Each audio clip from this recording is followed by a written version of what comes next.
हरे कृष्णा। सभी भक्तों का बहुत बहुत स्वागत और जो यहाँ की ऑर्गेनाइजिंग टीम है उसको बहुत बहुत धन्यवाद, आभार हमें यहाँ निमंत्रण देने के लिए, ताकि हम एक और अवसर प्राप्त कर सकें जो हमारा ग्रंथ है भगवत गीता, उसके ऊपर कुछ चर्चा करने का, अपने विचारों को रखने का। श्रीमान प्राणवल्लभ प्रभु जी जो हमारे शिक्षा गुरु हैं, उनका भी आभार कि उन्होंने हमें सेवा का मौका दिया। जैसा आप सभी जानते हैं, पिछली बार जब प्रभु जी आए थे तो प्रभु जी ने ऑलमोस्ट 50% भगवत गीता पे ओवरव्यू दिया था। तो प्रभु जी की आज्ञा थी कि मैं उसी ओवरव्यू को कंप्लीट करूँ आज। तो हम लगभग अगले 50 मिनट से 55 मिनट में कोशिश करेंगे कि हम, क्योंकि काफ़ी भक्त होंगे जो शायद पहली बार आए हों अभी, तो पुराने जो 9 अध्याय हैं उनका शॉर्ट में ओवरव्यू लेते हुए फिर आगे बढ़ते हुए पूरे 18 अध्याय कंप्लीट करने की कोशिश करेंगे। श्री राधा गिरधारी जी कृपा रही तो कोशिश होगी कि आज हम पूरा 18 अध्याय का ओवरव्यू कर पाएं। तो जैसा प्रभु जी ने पिछली बार चर्चा में बताया था कि भगवत गीता में टोटल 18 अध्याय हैं और 18 अध्यायों में अगर हम आगे बढ़ते हैं, सबसे पहला अध्याय आता है ऑब्जर्विंग द आर्मीज, जिसमें प्रभु जी ने बताया कि सेल्फ एनालिसिस बहुत आवश्यक है कि आप कैसे जो जीवन की समस्याएं हैं उनको स्वीकार करें, अपनी स्थिति को पहचानें। तो अर्जुन ने भी यही किया, भगवान से कहा कि मेरा रथ दोनों सेनाओं के मध्य में ले चलो ताकि मैं देख सकूं मुझसे युद्ध करने कौन कौन आया है।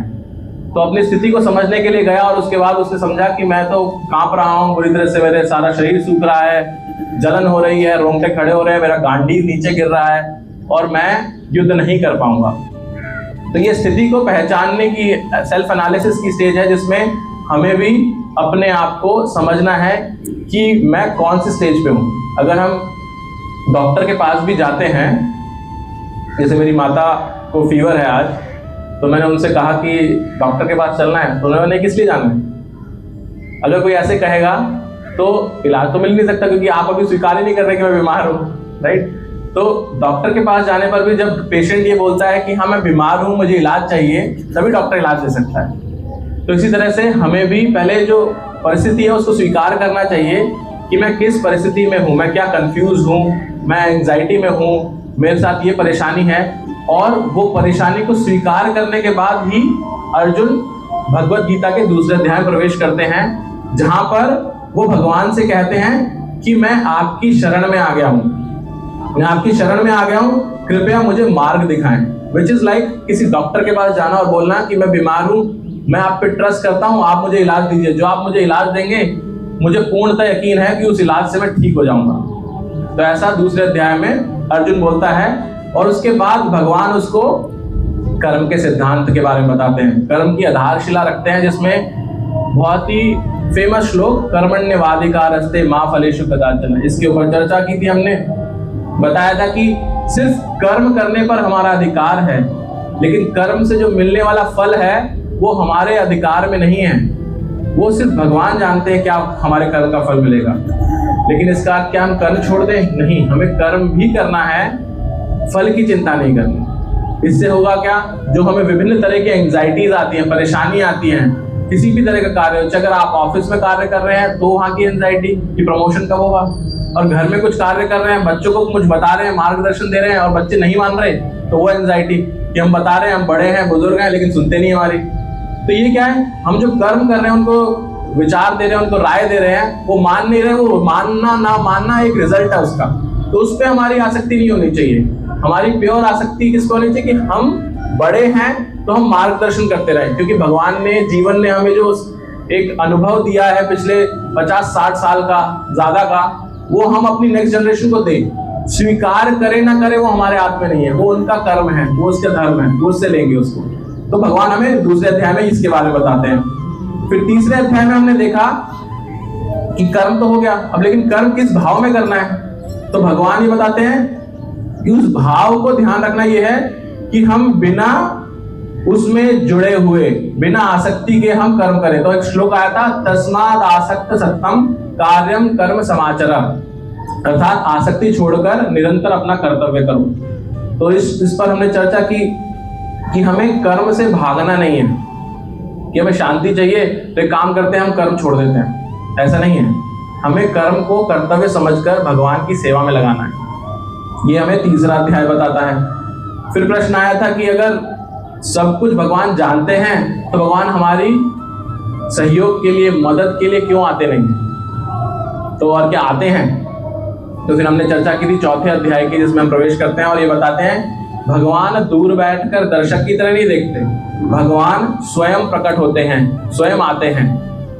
और उसके लिए हमने बहुत ही फेमस जो श्लोक है, जिनका हमें धन्यवाद देना चाहिए B.R. चोपड़ा जी को, यदा यदा हि धर्मस्य ग्लानिर्भवति भारत अभ्युत्थानम धर्मस्य तदात्मानं सृजाम्यहम् परित्राणाय साधूनां विनाशाय च दुष्कृतां धर्म संस्थापनार्थाय संभवामि युगे युगे। ये दो श्लोक हैं चौथे अध्याय का, 7वां और 8वां श्लोक। ये बताते हैं कि भगवान युग युग में प्रकट होते हैं। कब होते हैं? जब अधर्म की बढ़ जाता है और धर्म की हानि होने लगती है, फिर साधु संतों की रक्षा करने के लिए भगवान प्रकट होते हैं। तो भगवान ऐसा हमें बताते हैं, जैसा हम देखते हैं कि अगर हमारे समाज में भी हम यहाँ बैठे हैं, अगर बाहर कोई उदंडी लोग आ जाए, बहुत शोर शराबा करने लगे और तंग करने लगे सबको, तो क्या होगा? फटाफट पुलिस आ जाएगी। सरकार ने पुलिस को अभियुक्त क्यों किया है कि वो जहां पर भी गलत कार्य हो वहां पे पधारो और उनको रोको जाकर के। तो वो भी एक तरह से भगवान का ही एक्सटेंशन है। भगवान ने एम्पावर कर रखा है कि आप जाकर के जहां भी गलत हो रहा है उसको रोको। तो ये हमारे इस तरह से वो होता है। हमारे जीवन में कई बार ऐसा होता है कि हम कहीं जा रहे हैं और किसी ने हमें ये भगवत गीता, रास्ते में कोई मिल गया, प्रभु जी, माता जी, ये भगवत गीता लीजिए, बहुत जरूरी है आपके लिए। तो ये इसका हमारे जीवन में आना, चाहे सिग्नल पे हो, मंदिर में हो, कहीं पे होना, किसी गुरु का हमारे जीवन में आना, ये भी ऐसे ही है कि भगवान स्वयं हमारे जीवन में पधार रहे हैं, अलग अलग रूप में आ रहे हैं, क्योंकि भगवान तो हर जगह ही है, हर चीज के अंदर है। हम आगे बढ़ेंगे भगवत गीता के अंदर, जब 10वें अध्याय में आएंगे विभूति योग के अंदर। तो ऐसे चौथे अध्याय में हमने देखा। फिर अर्जुन का प्रश्न उठता है कि अगर संसार में रहते हुए रहना है और कर्म भी करना है तो आसक्ति से कैसे बचे? क्योंकि हम सब तो आसक्त हैं ना, परिवार से जुड़े हुए हैं, तो उन आसक्तियों से कैसे बचा जाए? उसी के साथ हम 5वें अध्याय में प्रवेश किया था, जिसका नाम था कर्म संन्यास योग। वो क्या है? और भगवान प्रभु इस अध्याय को याद रखने के लिए प्रभु जी ने बहुत सुंदर श्लोक बताया था। 5वें अध्याय का 10वां श्लोक, लिप्यते न स पापेन पद्म पत्रम एवाम्भसा। बताता है जैसे कमल का फूल होता है, कमल का फूल कीचड़ में रहता है लेकिन कीचड़ के साथ जुड़ता नहीं है। उसके ऊपर आप जल भी डालेंगे तो जल उसका बह जाता है, उसका पत्ता ऐसा है। तो कमल की विशेषता है, आप वहां पर हैं लेकिन वहां नहीं भी हैं। तो इसलिए प्रभु जी ने एक नियम बताया, एक्सटर्नली डिटैच्ड, इंटरनली अटैच्ड। आपको बाहर से दिखना ऐसा है कि आप सबके साथ हैं, लेकिन उनसे जुड़े हुए नहीं हैं। जुड़े किससे हैं? अपने अंदर परमात्मा से, भगवान से जुड़े हुए हैं। तो ऐसा जब हम करते हैं तो हम अनासक्त हो जाते हैं, हमारी आसक्तियां समाप्त हो जाती हैं। फिर हमने देखा कि अगर सब कुछ ठीक है, ये सब चल रहा है, लेकिन हमारा मन जो है वो बड़ा चंचल है, इसके लिए क्या किया जाए, इसको कैसे कंट्रोल किया जाए? तो उससे हम ध्यान योग नामक 6ठे अध्याय में पहुंचते हैं भगवत गीता के, जिसमें भगवान बताते हैं पहले कि दुनिया का सबसे बड़ा मित्र कौन है? मन। और दुनिया का सबसे बड़ा शत्रु कौन है? वो भी मन है। तो ये कंफ्यूज स्टेट है, तो ऐसे कैसे? मन भी शत्रु भी और मन मित्र भी है, वो भी सबसे बड़ा। तो भगवान कहते हैं अगर मन आपके नियंत्रण में है, यानी कि आपकी बुद्धि के नियंत्रण में है, आप आत्मा है आपके नियंत्रण में है, तो मन मित्र है। लेकिन मन नियंत्रण में अगर नहीं है, आप मन के नियंत्रण में हैं, तो क्या है? आपका शत्रु है। कल मैं अपने पुत्र से बात कर रहा था, बेटे से, उसके एग्जाम आ रहे हैं, मैथ्स की तैयारी कर रहा था। मैंने कहा ये थोड़े क्वेश्चन सॉल्व कर ले, तो वह बोलता है कि पापा मन नहीं कर रहा, थोड़ा सा और कुछ और करने का मन कर रहा है। आजकल AI बहुत चल रहा है, तो डिजिटल टेक्नोलॉजी में उसका बहुत मन करता है कि मैं वो सब कर लेता हूँ, थोड़ी देर वो कर लेता हूँ, उसको करने का मन कर रहा है, पढ़ाई का मन नहीं कर रहा। तो मैंने यही समझाया था कि मन हमें, जैसे हम बाहर जाते हैं सड़क पे और एक कुत्ते को साथ में लेके जाते हैं ना, उस रस्सी बंधी रहती है, उसको साथ में लेके चलते हैं। तो एक्चुअल में भगवान हमें बता रहे हैं कि मन ऐसा होना चाहिए कि वो हमारे साथ बंध के चल रहा है। लेकिन हम अधिकांशतः क्या होता है, मन हमें पकड़ के चलता है। ऐसे जैसे वो मुझे बता रहा था कि मन कर रहा है, तो मन कर रहा है तो उसके साथ से चल दो। तो इससे क्या है, वो हमारा शत्रु है, हमें सही डायरेक्शन में लेके जा रहा हो। सही डायरेक्शन वो है जो आप इंटेलिजेंस से आपने प्लान किया है कि आपको आज करना है। वो करना। तो ये जंगली घोड़े की तरह बोल सकते हैं, मंकी की तरह बोल सकते हैं, बहुत अलग अलग ग्रंथ इसको अलग अलग रूप में बताते हैं मन कैसा है, तो इसको ट्रेन करना पड़ता है। तो हमने पिछली बार देखा था भगवत गीता भगवान बताते हैं अभ्यास योने कुंते, अर्थात अभ्यास के माध्यम से मन भागेगा इधर उधर, लेकिन आपने जो डिटर्मिनेशन ले रखा है उसको वापस लेकर आइए मन को, जो आपको करना है उसके ऊपर, उस फोकस के ऊपर। तो जब भगवान अर्जुन को ये सब बताते हैं तो फिर अर्जुन एक प्रश्न करता है भगवान से कि अगर आप ये सब बता रहे हैं, अब आप ये बताइए आप वास्तव में कौन है? आपने इतना कुछ बताया लेकिन आप कौन है वास्तव में? तो भगवान अर्जुन को बताते हैं मत्ता परतरम नान्यम किंचित अस्ति धनंजय मयि सर्वविदं प्रोक्तम सूत्रे मणिगणा एव। भगवान कहते हैं हे अर्जुन, मुझसे बढ़कर कोई सत्य नहीं है। सिर्फ क्या है, जैसे एक माला है, ये माला है, इसमें सारे ये फूल बंधे हुए हैं, ऐसे मोती की तरह जब सागे गुथे रहते हैं, तो ये सारा धागा जो है वो मैं हूं, क्योंकि इस धागे के ऊपर ये पूरी माला आश्रित है। अगर इस धागा तोड़ दिया जाएगा तो सारे फूल बिखर जाएंगे। ऐसे जगत में जो कुछ भी है, कोई जीवात्मा है, कितने ग्रह मंडल है, सूर्य चांद जो भी है, जितने देवी देवता हैं, ये सब मेरी अध्यक्षता में कार्य कर रहे हैं। मैं उन सब के लिए इस धागे के समान हूं। तो धागा मैं हूं और ये सब मुझ पर आश्रित करते हैं। तो इस तरह से भगवान अपना परिचय देते हैं और फिर ये बताते हैं कि इस जगत में कोई भी ऐसी चीज दिखे, कोई भी टैलेंट दिखे, प्रतिभा दिखे या कोई भी शक्ति दिखे, तो ये मान लेना चाहिए ये कृष्ण की शक्ति है, इसमें मेरा कुछ नहीं है। हमारे अंदर भी हमने अभी जब प्रार्थना की उसमें बोला मूकम करोति वाचालम। मूकम का अर्थ क्या है? गूंगा। मूकम करोति वाचालम, गूंगा भी बोलने लगता है, बहुत बड़ी बड़ी बातें करने लगता है, जैसे मैं कर रहा हूं यहाँ बैठ करके। मूकम करोति वाचालम पंगुम लंघयते गिरिम। पंगु का अर्थ है जो लंगड़ा है। लंघयते गिरिम, गिरिम अर्थात पर्वत, और लंघना मतलब उस पर्वत को चढ़ के क्रॉस कर जाना। लंगड़ा व्यक्ति पहाड़ को क्रॉस कर जाता है, जो हिमालय पर्वत है ऐसा। मूकम करोति वाचालम पंगुम लंघयते गिरिम यत् कृपा तम वंदे परमानंद माधवम। जब आपकी कृपा होती है तब ऐसा होता है। तो ये मानना कि जीवन में जो कुछ भी हो रहा है, जो कुछ हम कर रहे हैं, वो हमारी शक्ति नहीं है, मैं कुछ नहीं कर रहा हूँ, वो सब भगवान करा रहे हैं। ऐसे आपको बहुत भजन भी मिलते हैं ना इस तरह के, जिसमें बताया जाता है कि आपकी कृपा से सब मेरा काम हो रहा है, करते हो तुम कन्हैया, नाम मेरा हो रहा है। तो एक्चुअली ये रियलाइजेशन है।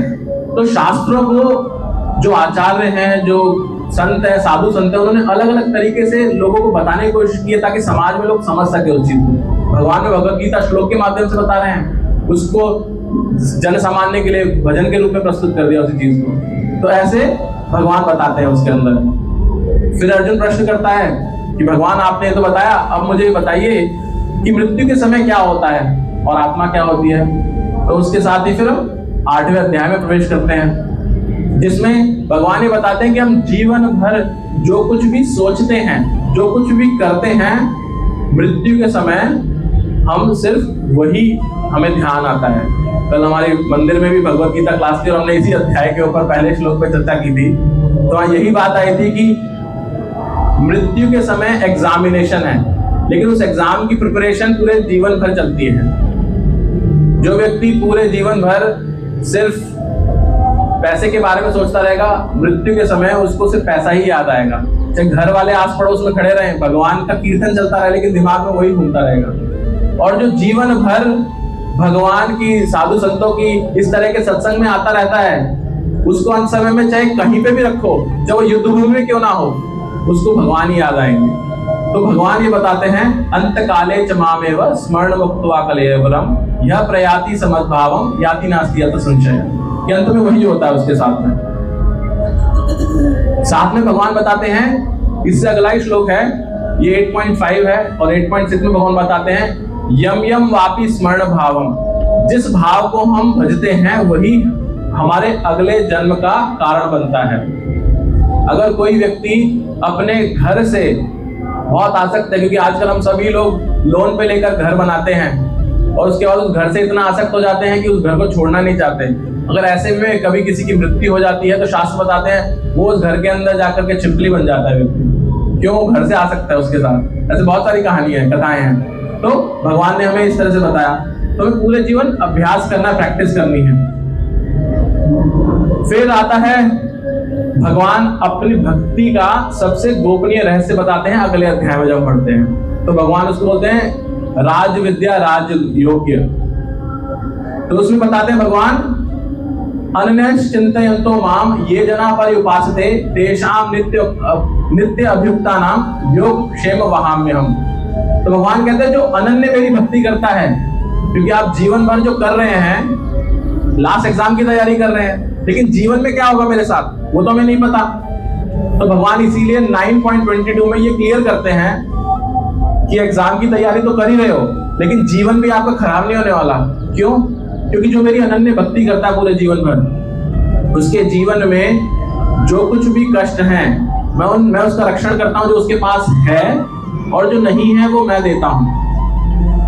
अगर हम बैंक में जाते हैं और बैंक में एक FD खोलते हैं और हमने बोला कि हमारे पास 9 लाख रुपए हैं, 9 लाख की FD करनी है, तो बैंक 9 लाख की FD करेगा, उसको ध्यान से रखेगा, लेकिन 9 लाख को 10 लाख नहीं बनाता ना। अब जब जमा कराने जाएंगे, अच्छा 1 लाख कम है, चलो आपका 10 लाख राउंड ऑफ कर देता, ऐसा नहीं करता। लेकिन भगवान कहते हैं मैं ऐसा करता हूँ, मैं जो आपके पास है उसकी तो रक्षा कर रहा हूँ, लेकिन आपके पास जो नहीं है एक्स्ट्रा भी मैं ही दे देता हूँ। तो ऐसा भगवान करते हैं, भगवान ही बताते हैं। तो इसलिए हमें अपने जीवन में किसी तरह की चिंता नहीं रखनी चाहिए, हमें भगवान पर आश्रित रहना चाहिए, सिर्फ कर्म करना चाहिए, और ये भरोसा होना चाहिए, विश्वास होना चाहिए कि भगवान सब चीजों में मेरा ध्यान रखेंगे, सब चीजों में मुझे जो चाहिए वो मेरा रक्षण करेंगे। कृष्ण ही है जो मेरा रक्षण करेंगे। तो यहां तक हमने पिछली बार पढ़ा था 9वें अध्याय तक। हमारी आदि भगवत गीता इस तरह होती है। इसके आगे अब अर्जुन प्रश्न करता है। थोड़ा सा हम अभी तक स्पीड में थे, रिवीजन कर रहे थे, क्योंकि अब हम थोड़ा धीरे चलेंगे। तो यहाँ पर अर्जुन प्रश्न करता है कि हे कृष्ण, आप इस संसार में कहाँ कहाँ प्रकट होते हैं? जब आप मुझे बता रहे हैं कि सब जगह मेरा रक्षण करते हैं, तो आप कहाँ कहाँ प्रकट होते हैं? तो उससे 10वां अध्याय जो है भगवत गीता का, जिसका शीर्षक है श्री भगवान का ऐश्वर्य विभूति योग जिसको कहते हैं, वो प्रारंभ होता है। और भगवान बताते हैं कि मुझे इस संसार में कैसे पहचाना जाए। भगवान कहते हैं जो कुछ भी तुम श्रेष्ठ देखते हो, शक्तिशाली देखते हो, सुंदर देखते हो, वह मेरी शक्ति है, विभूति है, मेरा ऐश्वर्य है। अर्थात भगवान 10वें अध्याय के 8वें श्लोक में बोलते हैं अहम सर्वस्य प्रभवो मत्ता सर्वं प्रवर्तते इति मत्वा भजन्ते माम बुधा भाव समन्विता। तो जो कुछ भी इस जगत में प्रकट हो रहा है उसका मूल कारण मैं हूं, और यह जान लेने के बाद कोई भी व्यक्ति मेरी प्रेम पूर्वक भक्ति प्रारंभ कर देता है।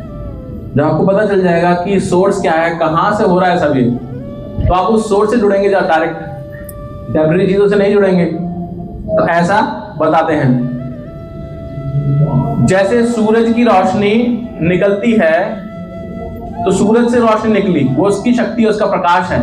इसी तरह से भगवान यहाँ बता रहे हैं कि जो कुछ भी जगत में हम देखते हैं, चाहे वो हिमालय पर्वत है, चाहे वो सागर है, जो भी विशाल है, जो हमें लगता है कि हमसे बहुत बढ़कर है, वो सब उस शक्ति का स्रोत भगवान है। और ये कहते हैं कि तुम मुझे उसको मान सकते हो, ये ऐसा भगवान बताते हैं। तो जो कुछ भी सुंदर चीज में कृष्ण को देख लेता है, उसका जीवन ही भक्ति बन जाता है कि जगत में जो कुछ दिख रहा है उसमें कृष्ण दिखने चाहिए। अभी रिसेंटली कुछ महीने पूर्व एक कुछ भक्तों ने मिलकर के एक मूवी बनाई थी, महाअवतार नरसिम्हा। आप में से किसी ने देखी वो मूवी? कुछ भक्तों ने देखी है। आपसे रिक्वेस्ट है आप देखिए, वो बिल्कुल पूरी भक्तिमय, जो भागवतम में दिया गया है उसी पर आधारित है पूरी पिक्चर। तो आप देखिए बॉलीवुड में भी इस एनिमेटेड मूवी है वो, लेकिन उसमें पूरा भागवत के आधार पर पूरी मूवी बनाई है। नरसिंह भगवान की लीला दिखाई गई है उसमें प्रहलाद महाराज के साथ। तो इसमें जो स्टेज बताई गई है, जो भगवत गीता भगवान यहाँ बता रहे हैं, उसमें जब भगवान के दर्शन प्रहलाद को हो जाते हैं तो भगवान से वो प्रार्थना करता है कि मुझे ऐसा आशीर्वाद दें कि आपको मैं सब जगह देख सकूं। और जब भगवान उसको आशीर्वाद दे देते हैं, उसके बाद वो चलता है वहां से, भजन आता है वहां पर, और उसके अंदर वो वृक्ष में, कण कण में, सब जगह भगवान दिखने लगता है उसको। तो भगवान इस अध्याय में ये कह रहे हैं कि हर चीज में जब मुझे देख सकोगे तो भक्ति है, वही जीवन तुम्हारा भक्ति बन जाएगा। तो ऐसी स्थिति आती है। फिर अर्जुन प्रश्न करता है कि कृष्ण, आप अगर सब जगह, तो इसका अर्थ आपका कोई विराट स्वरूप भी होगा, आपका और भी कुछ स्वरूप होगा जिसमें मैं इन सब चीजों को देख सकूं जैसे आप बता रहे हैं। तो कृपया मुझे विराट रूप दिखाइए अगर आप मुझे उसके योग्य समझते हैं तो ऐसा करने पर 11वां अध्याय प्रारंभ होता है जिसका शीर्षक है विश्व रूप का दर्शन। तो उसके अंदर भगवान अपने ऐश्वर्य को प्रदर्शित करते हैं। भगवान दिखाते हैं कि कैसे वो असंख्य मुख हैं, उनके नेत्र हैं, असंख्य हाथ हैं और सब प्राणियों में भगवान हैं और वो सब प्राणी भगवान से ही प्रकट हो रहे हैं और भगवान के अंदर ही जा रहे हैं। इस 11वें अध्याय के अंदर भगवान बताते हैं कि कालोस्मि, मैं काल हूं, जो समय है वो मैं हूं और इस संसार का संहार करने वाला हूं। मैं इस संसार का संहार करता हूं। और समय जैसा हम जानते हैं सबसे बड़ा डिस्ट्रॉयर है, सबसे बड़ा शक्तिशाली है, वो हर चीज को नष्ट कर देता है। हम प्रकट होते हैं, इस जगत में आते हैं, पैदा होते हैं, समय के कारण ही हम धीरे धीरे बढ़ते जाते हैं, फिर एक स्टेज पे आकर के क्षीण होना शुरू हो जाते हैं और एक दिन हम इस जगत से चले जाएंगे। ये किससे हो रहा है? समय के कारण हो रहा है। भगवान कहते हैं ये समय मैं हूं। तो इसलिए हमें समय को कभी भी हल्के में नहीं लेना चाहिए, समझना चाहिए कि समय का क्या मूल्य है और जो भी क्षण है उसको भगवान की सेवा में लगाना चाहिए, क्योंकि कब ये समय हमसे ये शरीर छीन लेगा और हमें अगली जर्नी पे ले जाएगा उसका पता नहीं है। तो जब हमें ज्ञान मिल रहा है इस चीज का तो हमें वो करना चाहिए। दूसरा, इस अध्याय में भगवान अर्जुन को एक और श्लोक 11वें अध्याय के 33 श्लोक में बोलते हैं, निमित्त मात्र कौन्तेय। निमित्त मात्र कौन्तेय, क्योंकि भगवान अर्जुन को बोल रहे हैं युद्ध करो और अर्जुन कहता है मैं युद्ध कैसे करूं, ये तो सब मेरे रिश्तेदार हैं। तो भगवान कहते हैं ये सब लोग पहले ही मर चुके हैं, ये सब लोग पहले ही मर चुके हैं और इनको मैंने मारा है, लेकिन मैं तुम्हें माध्यम बना रहा हूं, निमित्त बना रहा हूं, तुम्हें सिर्फ एक इंस्ट्रूमेंट बना रहा हूं ताकि तुम्हें इसका यश मिल जाए। इंस्ट्रूमेंट का अर्थ क्या है? अभी आप तक मेरी आवाज इसके माध्यम से पहुंच रही है, तो ये एक इंस्ट्रूमेंट है। अगर मैं इसका प्रयोग ना करूं तब भी मेरी आवाज तो आएगी, लेकिन इसके माध्यम से वो और बढ़ रही है। तो ऐसे ही भगवान ने सब किया है, लेकिन अर्जुन को इंस्ट्रूमेंट बनाया, निमित्त मात्र कौन्तेय। तो अगर हम ये ध्यान रखें कि हम सब निमित्त हैं, करने वाले सब भगवान हैं, हम सब निमित्त हैं, सिर्फ एक इंस्ट्रूमेंट हैं जो भी कुछ हो रहा है उसके प्रति, तो हम में कभी भी अहंकार नहीं आएगा, हम में विनम्रता रहेगी हमेशा। तो जो ये समझ जाता है, समय को समझ जाता है, वो जीवन को समझ जाता है। तो जब भगवान ऐसा विराट रूप दिखाते हैं और सब दिखाते हैं कि सब किस तरह से मर रहे हैं और भगवान के विराट स्वरूप में, तो अर्जुन घबरा जाते हैं और घबराने के बाद प्रार्थना करते हैं कि मुझे पुनः आपका मधुर रूप दिखाइए, जिसके बाद भगवान अपना द्विभुजी रूप श्री कृष्ण का रूप वापस से धारण करते हैं। और फिर अर्जुन पूछता है आपके लिए कौन सा भक्त श्रेष्ठ है, आप हमें वो बताइए। तो भगवान फिर भक्ति योग प्रारंभ करते हैं 12वां अध्याय, और भगवान जो गीता का हृदय है वो इस अध्याय में प्रस्तुत करते हैं, भक्ति का रहस्य वो इस अध्याय में प्रस्तुत करते हैं। और भगवान स्पष्ट कहते हैं कि साकार भक्ति करने वाला भक्त मुझे सबसे प्रिय है, क्योंकि अर्जुन बोलता है एक निराकार का माध्यम है, एक साकार का माध्यम है, दोनों में कौन सा सही है? तो भगवान कहते हैं दोनों सही हैं, लेकिन जो निराकार का रूप है उसमें संघर्ष ज्यादा है। 12वें अध्याय का 4था और 5वां श्लोक भगवान यही बताते हैं कि बहुत संघर्षपूर्ण जगह रास्ता है, लेकिन अगर आप मेरे साकार स्वरूप की पूजा करते हो तो वो सरल मार्ग है, वो भक्ति मार्ग है और तुम मुझे आसानी से प्राप्त कर पाओगे। फिर उसके बाद भगवान ये कहते हैं जो किसी को कष्ट नहीं देता, किसी को कष्टित नहीं करता, जो हर्ष शोक भय उद्वेग से मुक्त है, वही मेरा प्रिय भक्त है। तो इसको हम ऐसे भी समझ सकते हैं कि जब भक्ति मार्ग में आते हैं तो हम सब चीजों में समान दृष्टि रखना सीख जाते हैं। भगवान प्रारंभ में बताते हैं मात्र स्पर्शास्तु कौन्तेय शीतोष्ण सुख दुखदा, कि हमारे जीवन में शीतलता भी आती है, यानी कि जैसे शरीर को शीतलता लगती है, यानी ठंडा, आज का समय ठंड का है तो ठंड लगती है और गर्मी भी लगती है, लेकिन उन दोनों भाव में हम एक ही जगह एक तरह से रहते हैं। इसी तरह से सुख और दुख भी आते जाते रहते हैं, जैसे अभी सर्दी या गर्मी आएगी ऐसे सुख आया तो दुख भी आएगा और दुख आया तो सुख भी आएगा। ये दोनों साथ साथ चलते रहते हैं। जो इनको समझ जाता है वही समान भाव से रह सकता है, जो भगवान हमें समानता की शिक्षा दे रहे हैं। एक बार एक राजा था, वो अपनी प्रजा से बोलता है कि मुझे कोई ऐसा गिफ्ट दो, मेरा जन्मदिन आ रहा है, मुझे ऐसा गिफ्ट दो जिससे कि मैं जब खुश हूं तो दुखी हो जाऊं और दुखी हूं तो खुश हो जाऊं।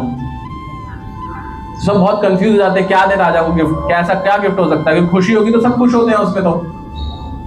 तो एक बहुत बुद्धिमान उनका मंत्री था, वो जाता है और एक जन्मदिन के दिन वहां पर आकर सभा में आकर के उनको एक गिफ्ट देता है, एक बॉक्स देता है। महाराज कहते ले आए तुम? बोला हाँ लेकर आया हूं महाराज। बोले क्या है ये? बोला आप देखिए महाराज। तो महाराज बॉक्स खोलते उसमें एक अंगूठी होती है। बोलते अंगूठी है तो? बोले आप इसको पहन लीजिए। तो सोचता कुछ जादू होगा, वो पहन लेता है। बोला अब क्या करूं मैं, अब क्या मेरे को सुख में दुख दिखेगा और दुख में सुख दिखेगा? बोले नहीं, अब आप जब भी आप सुखी हो तो इस अंगूठी को देखना और जब दुखी हो तो भी इस अंगूठी को देखना। तो बोलते अच्छा। तो ध्यान से देखता, उसके ऊपर लिखा होता है यह भी चला जाएगा। तो जब आप सुखी होगे तो आप उसको पढ़ोगे, देखोगे यदि यह भी चला जाएगा तो आप उससे आसक्त नहीं होगे, उसके साथ बहुत आनंदित नहीं होगे, पता ये भी चला जाएगा। और जब दुखी होगे, परेशान होगे, तब आप पढ़ोगे यह भी चला जाएगा, तो आपको लगेगा, आपको उम्मीद आएगी कि हाँ ये समय भी है और वापस से अच्छा समय भी आएगा, तो आप समान भाव में रह पाओगे। तो इस तरह से भगवान हमें 12वें अध्याय में बताते हैं, जिस तरह से माँ बिना शर्त के बच्चे से प्रेम करती है, इस तरह से भक्त को बिना किसी कारण के भगवान की सेवा करनी चाहिए। सवय पुंसा परो धर्म यतो भक्ति अदोक्षते अहेतुकी अप्रतिहताम ययात्मा सुप्रसिद्धि। भागवत में श्लोक आता है और भागवत में बताया गया हर जीव का सवय पुंसा, पुंसा अर्थ है सभी जीव, उनका सवय पुंसा परो धर्म। धर्म तो हम सब जब बात करते हैं, लेकिन परम धर्म जो सबसे बड़ा धर्म है, हर जीव का परम धर्म क्या है? सवय पुंसा परो धर्म यतो भक्तिर अदोक्षजे। अदोक्षज यानी भगवान कृष्ण, यतो भक्तिर अदोक्षजे, भगवान कृष्ण की भक्ति करना हर जीव का परम धर्म है। लेकिन व्हाट इज भक्ति? क्या है भक्ति? अहेतुकी अप्रतिहता। अहेतु का अर्थ है जिसमें कोई हेतु ना हो, यानी कि जिसमें कोई शर्त ना हो। मंदिर में जाना और ये बोलना कि मेरी नौकरी लग जाए, मैं एग्जाम में पास हो जाऊं, मेरे बच्चे का बच्चा हो जाए, मैं मंदिर आऊंगा, ये सब हेतु है। आप बिजनेस कर रहे हैं भगवान के साथ। अहेतु का अर्थ है कि आप परम भगवान है, आप मुझे जिस भी स्थिति में रखेंगे मैं आपकी सेवा में रहूंगा, मैं आपसे प्रेम करता रहूंगा, करती रहूंगी, वो अहेतु की है। और अप्रतिहता, ऐसा नहीं आज कर रहा हूं और उसके बाद महीने 2 महीने बाद वापस से याद करूंगा। अप्रतिहता रेगुलरली, डेली। तो भगवान से जुड़ने के लिए इसलिए नाम जप करना बताया गया शास्त्रों में कि भगवान का प्रतिदिन नाम जप करना चाहिए हमें। ऐसा जब बात होती है, फिर अर्जुन पूछता है अच्छा मुझे कृष्ण आप ही बताइए, आत्मा, शरीर और प्रकृति का वास्तविक ज्ञान क्या है? तो उसके साथ ही 13वां अध्याय प्रारंभ होता है। भगवत गीता में आचार्य बताते हैं 3 अलग अलग विभाग हैं। टोटल 18 अध्याय हैं, लेकिन ये 3 भागों में विभाजित है, 6, 6 और 6, यानी कि पहले 6 अध्याय, उसके बाद 7 से 12 अध्याय और 13 से 18 अध्याय। तो इन 3 भागों को अलग अलग बताया गया है। तो पहला जो 6 अध्याय हैं उनको बताया गया है कर्म योग, कि कर्म के बारे में भगवान बताते हैं। तो आपने देखा, हमने जो पहले अध्याय किए थे, जो लास्ट वीक जो पहले प्रभु जी आए थे, कर्म के बारे में बात हो रही थी। फिर 7 से 12 में भगवान भक्ति के बारे में बताते हैं, भक्ति योग के बारे में, इसलिए हमने अब तक भक्ति के बारे में बात की ज्यादा। इसके बाद 13 से 18 में भगवान ज्ञान योग के बारे में बताते हैं कि ज्ञान क्या है। तो यहां से शुरू होता है वो। तो इस अध्याय में प्रकृति, पुरुष और चेतना, इनके बारे में चर्चा होती है कि क्या है ये। तो अर्जुन पूछता है हे कृष्ण आखिर मैं कौन हूं, ये शरीर क्या है और आत्मा क्या है?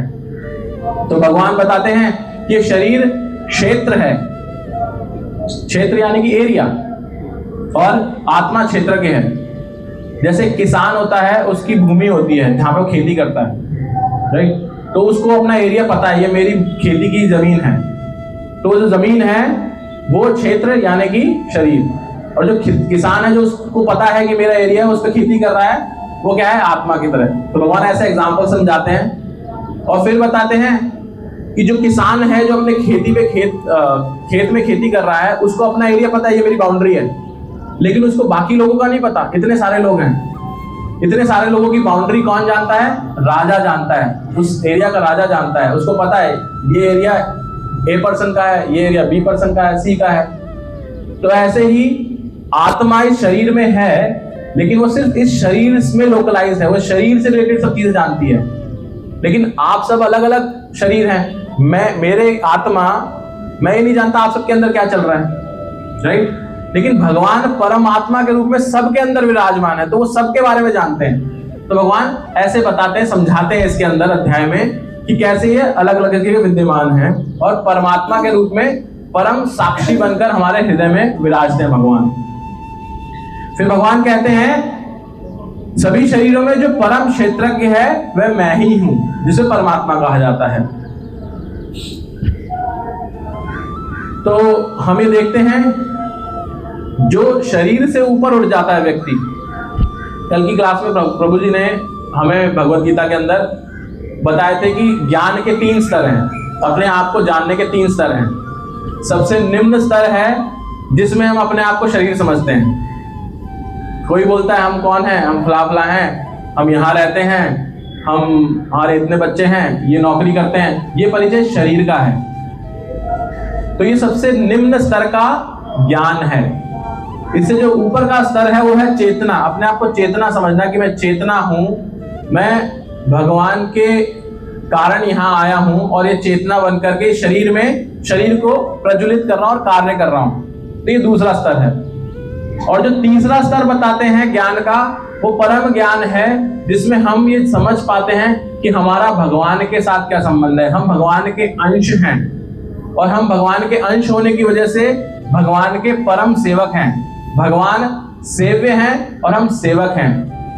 हम अणु हैं, भगवान विभु हैं। भगवान हर जगह विद्यमान है, मैं सिर्फ इस शरीर तक ही विद्यमान हूं और इस शरीर के अंदर भी अभी क्या हो रहा है मुझे पता नहीं। इसीलिए तो वात पित्त कफ आयुर्वेद बताता है, लेकिन हमें पता नहीं चलता जब तक वो बाहर प्रकट नहीं होता। अंदर तो चलता रहता है, डिसबैलेंस होता रहता है, लेकिन जब बाहर आता है तभी पता चलता है। तो ये डिफरेंस है।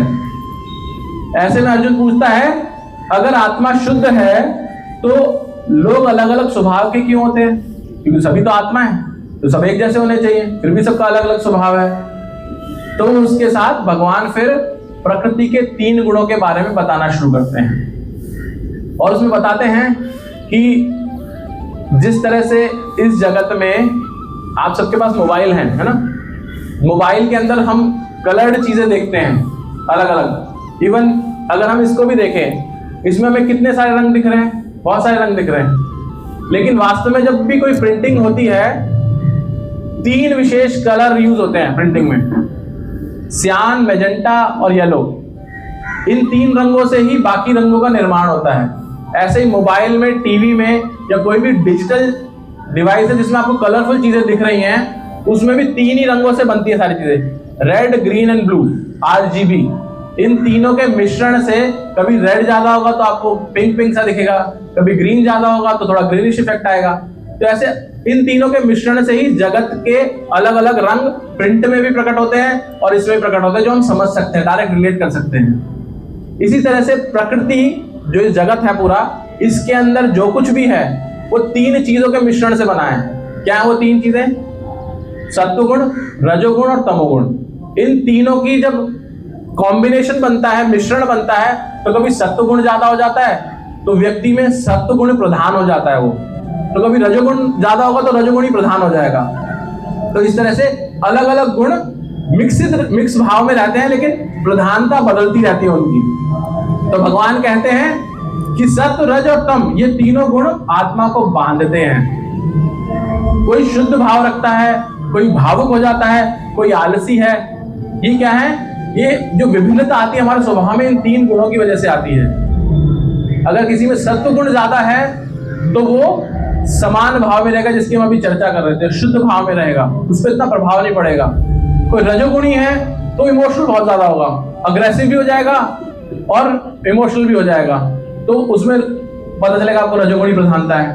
और कोई होगा कि आलसी है, कार्य नहीं करना चाहता, तो उसमें तमोगुण की प्रधानता है। तो ऐसे विभिन्न गुण अपनी अपनी अलग अलग प्रधानताएं प्रदर्शित करते रहते हैं। भगवान फिर इसी अध्याय में बताते हैं, माम च यो विचारेण भक्ति योगेन सेवते सगुण समतित्येतान ब्रह्म भूयाय कल्पते। ये तीनों गुण रस्सी के समान हैं। जैसे एक सत्वगुण को समझ लीजिए सोने की जंजीर, रजोगुण को समझ लीजिए चांदी की जंजीर, और तमोगुण को लोहे की जंजीर। अब आपको चॉइस मिले आपको कौन सी जंजीर से बनना है, तो आप क्या कहेंगे, मुझे सोने की जंजीर से बांध दो। चाहेंगे आप ऐसा?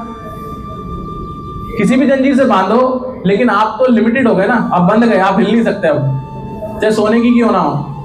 लेकिन आपका किसी काम का नहीं हो सोना जो आपको बांध के रख रहा है। तो भगवान ये बताते हैं इस अध्याय में कि ये तीनों गुण हमें बांधते हैं। तो सत्वगुणी प्रधान होना भी हमारे लिए लाभकर नहीं है, क्योंकि हम तब भी बंधे हुए हैं जगत में। लेकिन जो भक्ति योगेन सेवते, जो भगवान यहाँ बता रहे हैं 14वें अध्याय के 26वें श्लोक में, अगर कोई भक्ति योग करता है तो वो इन तीनों गुणों से सगुण समतित्येतान ब्रह्म भूयाय कल्पते, वो इन तीनों गुणों से बाहर निकल जाता है, वो शुद्ध सत्व में स्थापित हो जाता है, ब्रह्म में स्थापित हो जाता है, जो भक्ति करता है। तो ऐसा भगवान बताते हैं। तो वो गुण कैसे बदल जाते हैं उसके, इसके लिए हमारे आचार्य विभिन्न एग्जाम्पल देते हैं कि ये अपने आप में क्या है, लोहा है। लोहा है ना, ये इसके पास अगर मैं कोई पेपर लेके जाऊंगा तो जलेगा नहीं है। लेकिन जैसे ही इस लोहे को मैं अग्नि में रख दूंगा, आग के अंदर, और रख दूंगा, कुछ समय बाद ये रेड हॉट हो जाएगा, एकदम लाल हो जाएगा। इसका गुण वैसे जो ये था, ये गुण समाप्त हो जाएगा उसका। और फिर इसके पास अगर मैं हाथ लेके जाऊंगा, हाथ जल जाएगा, पेपर लेके जाऊंगा, पेपर जल जाएगा। इसमें वही गुण आ जाएगा जो अग्नि का गुण है, आग का गुण है। क्यों आया? क्योंकि अपने जो इसका मूलभूत गुण है, इसने उसको त्याग दिया, अब ये ऊपर उठ गया। वैसे जब भक्ति योग प्रारंभ करते हैं तो हम जो इन तीन गुणों में बंधे हुए हैं, उस स्वभाव से ऊपर उठ जाते हैं। तो भगवान ऐसा हमें बता रहे हैं कि जो हमारी खाने की आदतें हैं, संगति हैं, ये सब बदल जाती हैं। अगर ये बदलते हैं तो जीवन बदल जाएगा। तो आज की भाषा में हम समझ सकते हैं कि जो भक्ति योग है वो एक तरह का बहुत बड़ा डिटॉक्स है। आजकल बहुत फेमस है डिटॉक्स करना अपने आप को, राइट? लेकिन भक्ति अपनाने से हमारा जो स्वभाव है वो डिटॉक्स हो जाता है पूरी तरह से। तो ऐसा हम यहाँ देखते हैं। फिर अर्जुन प्रश्न करते हैं, ये कृष्ण, ये संसार इतना उलझा हुआ क्यों है? सब बहुत ही सब कोशिश करते हैं अलग होने की, लेकिन नहीं हो पाते। क्या कारण है इसका? तो भगवान 15वें अध्याय पुरुषोत्तम योग के बारे में चर्चा शुरू करते हैं। और स्टार्टिंग में ही जो एक बहुत ही बड़ी चेंज भगवान बताते हैं वो है इस जगत के बारे में।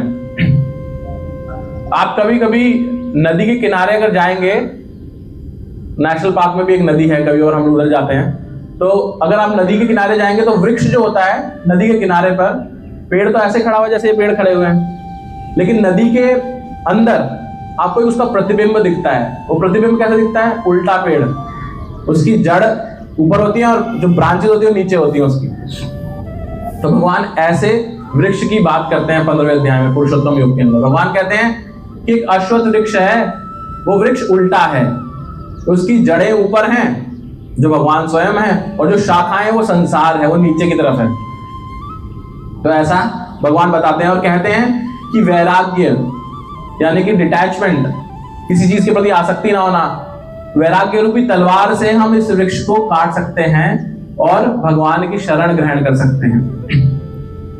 और इस अध्याय में भगवान बहुत महत्वपूर्ण एक और हमें ज्ञान देते हैं, जिसमें भगवान बोलते हैं, ममय वांशो जीव लोके जीव भूत सनातना मना षष्ठानि इंद्रियाणि प्रकृति सानि कर्षति।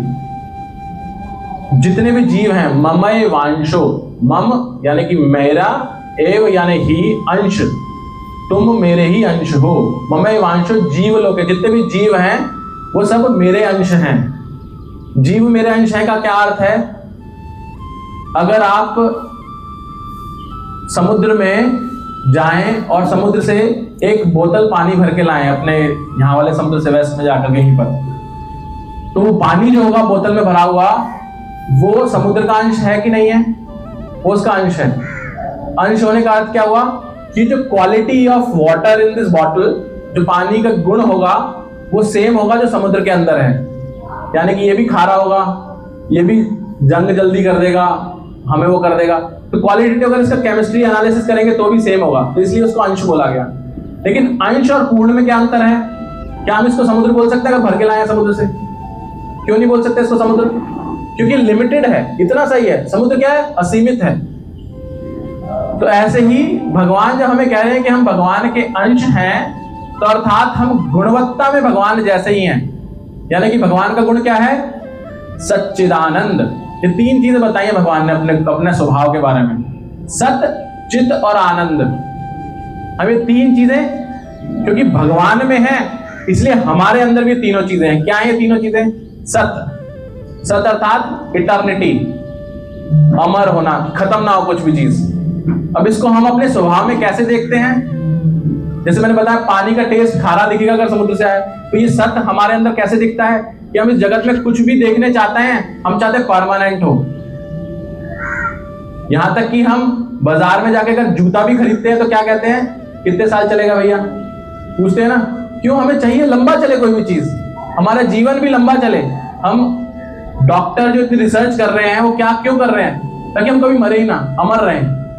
तो क्यों कर रहे हैं ऐसा? क्योंकि हमारे अंदर वो क्वालिटी भगवान से आई है, वो सत्य वाली क्वालिटी, अमरता वाली क्वालिटी की हम इटर्नल हैं। तो वो हम उसको ढूंढ रहे हैं। लेकिन हम ये नहीं जानते वो सत्य तो भगवान से आया, तो हम तो लिमिटेड ही हैं, जैसे लिमिटेड है। परमानेंट तो सिर्फ वही है। तो एक ये है सत्य। चित, चित का अर्थ क्या है? ज्ञान। ज्ञान कैसे? भगवान में पूर्ण ज्ञान है, असीमित ज्ञान है। लेकिन हम इसीलिए अलग अलग जगह जाते हैं। यहां भी आप सब बैठे हैं, क्यों बैठे हैं? ज्ञान की खोज में। सब ज्ञान ढूंढते हैं, अलग स्कूल में जाते हैं, बच्चों को भेजते हैं ज्ञान के लिए। तो हम पूरे जीवन, हमारा स्वभाव है ज्ञान खोजते रहते हैं कहीं ना कहीं। वो स्वभाव भी भगवान से आ रहा है, सत चित। और फिर आता है आनंद। आनंद क्या है? आनंद है ब्लिस। अब अगर कोई आपसे पूछे हम जीवन में जो कुछ भी कार्य करते हैं वो सिर्फ आनंद के लिए करते हैं, यहां क्यों बैठे हैं? आनंद के लिए। घर पे जाके खाना खाएंगे, क्यों? आनंद के लिए। बच्चों को मार्गदर्शन कर रहे हैं, क्यों कर रहे हैं? आनंद के लिए। पोता आकर के अगर टोटली भाषा में कुछ बोलता है, उससे क्या लगता है? आनंद लगता है। हर चीज में आनंद है, हम खोज रहे हैं आनंद। लेकिन ये आनंद एक्चुअल में भगवान वाला आनंद नहीं है, ब्लिस नहीं है, ये सुख है। और शास्त्र बताते हैं, भगवत गीता बताती है, दुख का अभाव हमें सुख लगता है। जैसे किसी व्यक्ति को अगर पानी में उसका सर पकड़ के डुबोया जाए पानी के अंदर, तो वो गड़गड़ करेगा ऐसे, और फिर उसको निकालेंगे बाहर तो सांस लेगा और फिर डुबाएंगे उसके अंदर, तो जो एक इंटरमीडिएटरी बाहर निकला उसको सुख लगेगा, सांस आ गई। लेकिन वापस डुबाएंगे तो फिर वापस वही हालत हो जाएगी उसकी, राइट। तो उस कष्ट का अभाव हमें सुख लगता है। ऐसे इस जगत में दुख ही दुख है। भगवान 8वें अध्याय में पीछे भगवान ने बताया, इस जगत को क्या बताया? दुखालयम अशाश्वतम। इस जगत का नाम है दुखालय, राइट। अब इसका अर्थ क्या हुआ? आप भोजनालय जाते हैं, भोजनालय में क्या मिलता है हमें? भोजन। पुस्तकालय में क्या मिलता है? और विद्यालय में? अब अगर कोई व्यक्ति विद्यालय में जाके बोले कि मुझे मदिरा दे दो, मदिरा क्या है? अल्कोहल। कोई विद्यालय में जाके मदिरा मांगेगा तो क्या कहेंगे? नहीं मिलती यहाँ पर, वो तो मदिरालय में मिलती है जहां पर वो है। अब कोई भोजनालय में जाकर बोले मुझे दवाई दे दो, क्योंकि यहाँ तो खाना मिलता है, दवाई चाहिए उसके लिए औषधालय में जाना पड़ेगा, औषधि वहां मिलती है। अगर कोई व्यक्ति ऐसे बार बार गलत जगह जाकर के कुछ और चीज मांगता रहे तो हम क्या कहेंगे? पागल हो गया है। लेकिन हम ऐसे ही पागल हैं। भगवान ने इस जगत को क्या बताया? दुखालय। दुखालय का अर्थ क्या है? यहाँ पे सिर्फ दुख ही दुख है, और हम क्या चाहते हैं? सुख ही सुख। हमें सुख चाहिए, तो हम गलत जगह ढूंढ रहे हैं, तो हम भी पागल हैं ऐसे ही। तो इसीलिए हमारा स्वभाव तो सत्य, चित और आनंद है, भगवान से आया है। लेकिन वो कैसे प्राप्त होगा? तो भगवान ने बताया उल्टा वृक्ष है, आपको ये प्राप्त करने के लिए मुझसे जुड़ना पड़ेगा। क्योंकि मैं ही, जब इस पानी को हम वापस समुद्र में डाल देंगे तो इसको पूर्णता मिल जाएगी, ये वापस से वैसे पूर्ण हो जाएगा। तो ऐसे हमें भगवान से जुड़ना पड़ेगा, तभी हम वो सच्चे और आनंद की पूर्णता महसूस कर सकते हैं हमारे अंदर, और हमें तभी आनंद आएगा। और इसीलिए आप देखते हैं कि जगत के अंदर इस वृक्ष पे देखिए इतने सारे पत्ते लगे हुए हैं, सब हरे भरे हैं। अब नीचे झड़ के देखिए, वहां एक पत्ता गिरा हुआ है, बहुत पत्ते गिरते हैं। जैसे ही वो उससे अलग हुआ, उसका हरापन थोड़े टाइम बाद खत्म हो जाएगा, पीला होना पड़ेगा और सड़ जाएगा। उसका कोई अपना अस्तित्व नहीं है, वो इससे जुड़ा हुआ जब तक है तब तक है। तो ऐसे ही हम हैं, जब तक हम भगवान से जुड़ा फील नहीं करेंगे हम इस दुखालय में कष्ट भोगते रहेंगे, और जैसे ही हम भगवान से वापस अपने आप को कनेक्ट कर लेंगे तो हम आनंदित महसूस करेंगे। इसलिए भक्ति योग में बहुत आनंद बताया जाता है। फिर आगे भगवान ये बताते हैं कि अगर अपनी असली पहचान हम जान लें तो हम आनंदित रहेंगे, हमारे जीवन की सारी एंजाइटी खत्म हो जाएंगी, क्योंकि हम जानेंगे कि हम तो शरीर भी नहीं है, नाम ये कंपनी है, ये सब किसके हैं? भगवान के हैं। और भगवान के तो भगवान अपने आप ध्यान रखेंगे हमारा, ऐसा में ज्ञान प्राप्त होगा। ये सब समझाने पर अर्जुन एक प्रश्न करता है भगवान से, बोलता है कि हे कृष्ण, लोग अच्छे और बुरे क्यों होते हैं? जब ये प्रश्न करता है तो भगवान जो 16वां अध्याय है वो प्रारंभ करते हैं देवासुर, यानी कि देवी और असुर स्वभाव। तो भगवान बताते हैं कि देवी गुण जो गुण होते हैं वो हमें मोक्ष की ओर ले जाते हैं, और आसुरी गुण हमें बंधन में बांधते हैं, हम यहीं फंसे रहेंगे। और इसमें भगवान बताते हैं कि त्रिविधम नरक सेदम द्वारम नाशना आत्मना काम क्रोधस्त तथा लोभ तस्माद अत्रम त्यजते। तो भगवान कहते हैं सारे गुणों में 3 चीजें ऐसी हैं जिसको नरक का द्वार बताया गया है, काम, क्रोध और लोभ। ये तीनों को नरक का द्वार बताया गया। अगर किसी को नरक जाने से बचना है, इन तीनों से दूर रहना चाहिए। इसको ये बताया गया कि 3 तरह की अग्नि है जो हमारा पूरा जीवन जला देती हैं। ये 3 अग्नियां हैं, काम, क्रोध और लोभ। इन्हीं की वजह से हमारे जो विभिन्न रिश्ते हैं, विवाह का रिश्ता है वो टूट जाता है, हमारा स्वास्थ्य बिगड़ जाता है, हमारा कैरियर समाप्त होने पे आ जाता है, सिर्फ इन 3 कारणों की वजह से। तो हमें इन 3 शत्रुओं को क्या करना है? इन पर जीत प्राप्त करनी है। जो इनको जीत लेता है वही असली विजेता बताया जाता है। जब ऐसा बताते हैं भगवान तो अर्जुन फिर से प्रश्न करता है, अच्छा मुझे भगवान आप ये बताइए कि श्रद्धा के प्रकार कितने होते हैं? आप ये देखिए कि भगवत गीता एक संवाद है। हमारे जितने भी वैदिक ग्रंथ हैं इसमें किसी में भी मोनोलॉग नहीं है। मोनोलॉग का अर्थ क्या है?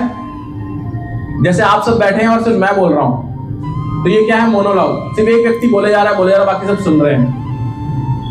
ऐसे कोई भी हमारे ग्रंथ कोई भी ऐसा नहीं है। सबसे पहले प्रारंभ होता है जिज्ञासा से।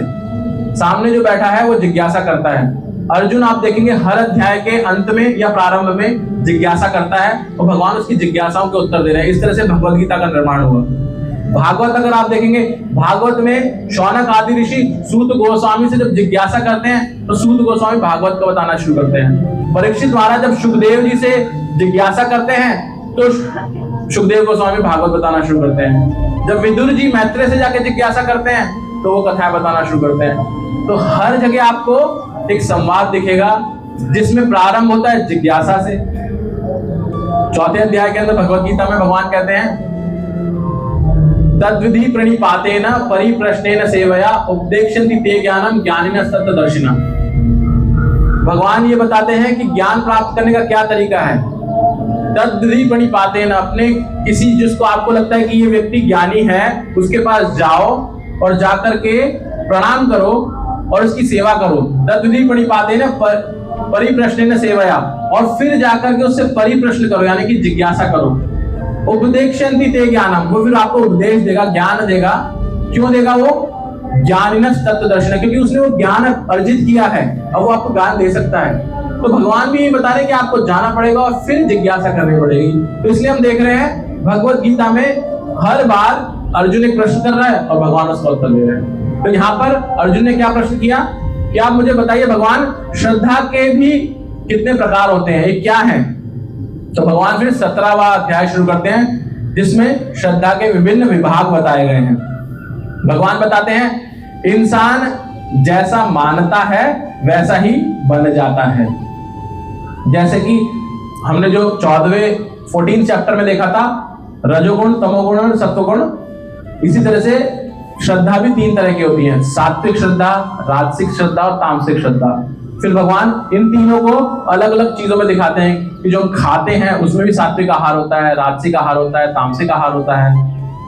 फिर पूजा भी इसी तरह से हो सकती है, जो आप तपस्या कर रहे हैं वो इस तरह की हो सकती है, दान जो हम देते हैं वो भी श्रद्धा में इसी तरह से विभाजित होता है। तो भगवान इसके बारे में हमें ज्ञान देते हैं और फिर बताते हैं श्रद्धाम अयोम पुरुषो यो यत् श्रद्धये स एव सः। मनुष्य जैसी श्रद्धा रखता है वैसा ही वह बन जाता है, जैसी संगति वैसी गति। अगर हम गलत बिलीफ जो है वो हमें हमारी लाइफ को डिस्ट्रॉय करती है और सही श्रद्धा हमारी लाइफ को ट्रांसफॉर्म करती है। श्रद्धा से हम दिशा तय करते हैं हमें किस मार्ग पर जाना है और दिशा से हमारी फाइनल डेस्टिनेशन पता चलती है। ऐसा करने पर अर्जुन भगवान से अंतिम जिज्ञासा करता है। क्या कहता है वो? हे कृष्ण, जीवन का अंतिम निष्कर्ष क्या है? और जब ऐसा करता है तो भगवान 18वां अध्याय प्रारंभ करते हैं, जो कि गीता का महासार बताया गया है, जिसमें शरणागति बताई गई है। तो भगवान कहते हैं कि जो कुछ भी मैंने तुम्हें अब तक बताया वो सब तो पूरा ज्ञान था, लेकिन इसका पूर्ण निचोड़ क्या है? निचोड़ है सर्वधर्मान परित्यज्य माम एकम शरणं व्रज अहम त्वाम सर्व पापेभ्यो मोक्षयामि मा शुचः। भगवान कह रहे हैं कि सब कुछ छोड़कर केवल मेरी शरण में आ जाओ। और ऐसा करने से क्या होगा? तुम्हें घबराना नहीं है, डरना नहीं है। मां शुचः, शोक मत करो। क्या करो? अहम त्वम सर्व पापेभ्यो, तुम्हारे जितने भी पाप हैं मैं सब ग्रहण कर लूंगा, तुम्हें पाप से मुक्त कर दूंगा, तुम्हें कुछ सोचने की आवश्यकता नहीं है। और ये इसी तरह से है जैसा एक रोता हुआ बच्चा, छोटा बच्चा जब तक अलग भटकता रहता है, ऊंचा रोता रहता है, परेशान होता रहता है, लेकिन जैसे ही वो माँ की गोद में चला जाता है तो उसके बाद से कोई टेंशन नहीं रहती। क्यों रहती? क्योंकि माँ रक्षा करेगी। अब मेरी माँ मुझे जो चाहिए सब अपने आप अरेंज कर देगी, क्योंकि वो मुझे समझती हैं। तो इस तरह से भगवान कह रहे हैं मेरी शरण में आ जाओ, यानी कि मेरी गोद में आ जाओ, मेरे पास आ जाओ, तो मैं निश्चित रूप से आपका ध्यान रखूंगा। तो इस तरह से हम देख सकते हैं अपने जीवन में, हमारे परिवार में, हमारे जो हम कैरियर चाह रहे हैं, हमारा भविष्य जो है, अगर हम इस सब कुछ कृष्ण को सौंप दें तो क्या होगा? चिंता कम हो जाएगी और शांति बढ़ जाएगी। दीन बंधु दीनानाथ मेरी डोरी तेरे हाथ। तो यही है। अगेन जैसे मैंने बताया, शास्त्र के श्लोकों को भजनों के माध्यम से पिरोया गया है, तो ये हमें बताती हैं। तो इसमें हमें पता चलता है कि भगवान बता रहे हैं कि भगवान, गीता का पूरा सारांश ये है कि भगवान की शरण ग्रहण करना।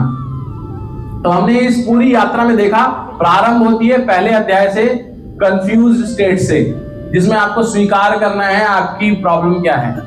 वहां से शुरू होकर कंफ्यूजन से वो कर्म योग के माध्यम से होती हुई ज्ञान योग तक पहुंचती है और फिर भक्ति उसके अंदर आती है और भक्ति का पूरा ज्ञान लेते हुए अंत में सरेंडर पे, शरणागति पे आकर समाप्त होती है। युद्ध से भक्ति तक, चिंता से शांति तक और अर्जुन से हम तक। क्योंकि हमारी ये जो सारा संवाद है ये सिर्फ अर्जुन के लिए नहीं है, हमारे लिए, प्रैक्टिकली अप्लाई करने के लिए। इसलिए इसको भगवत गीता को लाइफ मैनुअल भी बोला जाता है कि आपके जीवन का एक निर्देशिका है। आपको कोई भी प्रॉब्लम है, आप इससे मार्गदर्शन पा सकते हैं।